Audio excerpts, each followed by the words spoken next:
quel endroit de notre corps avons-nous le plus de minéraux? Dans l'os. Le calcium, mais il y a aussi 14 autres minéraux qui forment l'os. C'est-à-dire, on ne parle pas toujours d'ostéoporose, mais parfois aussi de déminéralisation, parce qu'il n'y a pas que le calcium qui est pris.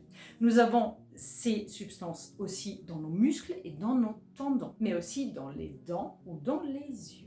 Donc, à partir du moment où le corps est en difficulté alimentaire, il va prendre dans ses sucs digestifs. Si ce n'est pas suffisant, il va prendre dans les réserves de ses os pour amener du calcium dans votre circulation sanguine, ou plutôt dans le mécanisme biochimique pour être plus précis, pour garder le sang à 7,45. Et c'est comme ça que vous allez vous créer de l'ostéoporose ou de la déminéralisation, des problèmes tendons, des tendinites, des douleurs et des problèmes musculaires et articulaires parce que votre corps, ou des caries ou des problèmes à la vue, parce que votre corps, il va retirer les bases là où ils sont dispensables. Si vous avez juste 10% de moins de calcium dans l'os, vous n'allez pas en mourir, vous allez juste vous casser plus facilement un os. Donc en fait, pour le corps, très clairement, c'est du win-win, hein? C'est-à-dire qu'en fait, il vous garde vivant, ok, avec des os un peu plus fragiles, mais il vous garde vivant, mais lui, il reste vivant sur le coup, que là, vous avez exagéré. Donc en fait, le corps se sauve au détriment de sa propre santé.